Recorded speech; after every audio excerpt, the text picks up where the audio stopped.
Developing news out of Washington, we just learned immigrant children who were housed at a McAllen motel will be given a chance to stay here in the United States. Now, this is video of protesters outside that motel Thursday. They gathered there after the Associated Press broke the story last week. The AP reported that the feds were using this motel and two others to detain unaccompanied children during the pandemic in order to speed up the deportation process. This is a story our Valerie Gonzalez has been working on since May, when she got a tip that led her from one border to another. White, unmarked passenger vans were sitting empty outside the McAllen Hampton Inn parking lot one midnight in mid-May. Highway cars, people, passing by without noticing what was by then an established routine. At 12:18 a.m., a local charter bus pulled in. Several adults got off and walked into the lobby. Moments later, they emerged with mask-clad teens wearing bewildered expressions and holding bags, following closely behind. On the way to the charter bus, the kids passed the white vans that belonged to MVM, a company contracted by ICE to drive children seeking asylum in the U.S. without their parents to hotels used as staging grounds. About 10 teens boarded the bus, now taking them to the next destination.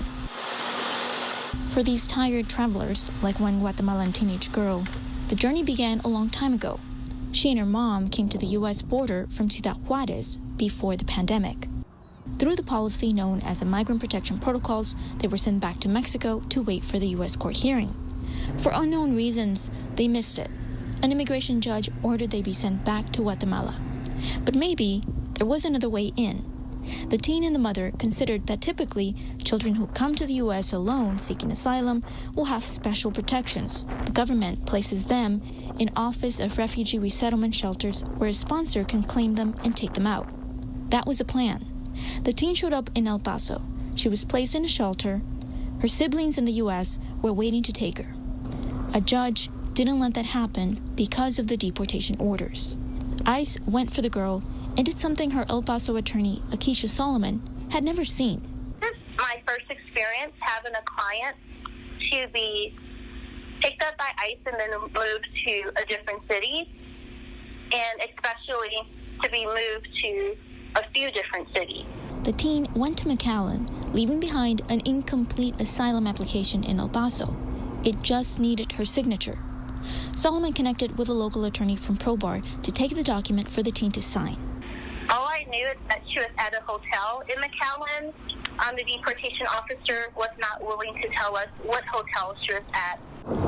North on 281 toward Edinburgh. In the early hours of May 15, it became clear the bus wasn't heading to an airport nearby. At 2 a.m., it reached Falfurrias and took a right turn. An hour later, the low hum of the bus could be heard navigating through the small streets of Refugio, Texas. Dawn broke when it got to Houston. By 8 a.m., the bus crossed the state line into Louisiana. By noon, it pulled into the Alexandria Airport, about 580 miles from McAllen. Planes rolled onto the tarmac by the blue charter bus.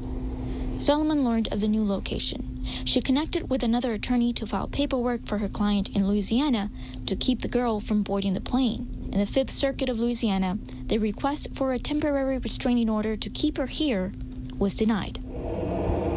Hours went by at the airport. The planes were still grounded by 4 p.m. Migrants walked off the bus, boarded the plane, got off, and then went inside a nearby building. By 5 p.m., boarded the plane. This time, the wheels left the ground. As it flew above, making a U-turn in the air, the American dream drifted away beneath those aboard the aircraft. Solomon's client was not on this plane. Her trip wasn't over either. After leaving Louisiana, she was taken to San Antonio. There, she was put on a different plane and deported. Over a series of 12 days, my client was basically moved from El Paso to McAllen, from a hotel in El Paso to a hotel in McAllen, then a hotel in Alexandria, Louisiana, and then ultimately a hotel in San Antonio, where she was deported. This happened to lots of children, according to documents obtained by the Associated Press. Last Wednesday, they revealed this hotel is one of 3 used in a similar way. Altogether, in over 2 months, the hotels were used 200 times, with 123 of those times spent at McAllen's Hampton Inn. One child was held here for up to 19 days. After the story broke, an attorney with the Texas Civil Rights Project visited the hotel on Thursday. He was there to offer legal counsel. Instead, the lawyer was pushed back into the elevator. Get out! Get out now! Are you police? Don't worry about who you are. By 3 men who refused to identify themselves. ICE later confirmed the men worked for MVM, the van company hired by the government. As of today, the hotel's public relations team said the children, the contracted staff, and the vans are all gone. Valerie Gonzalez, Channel 5 News.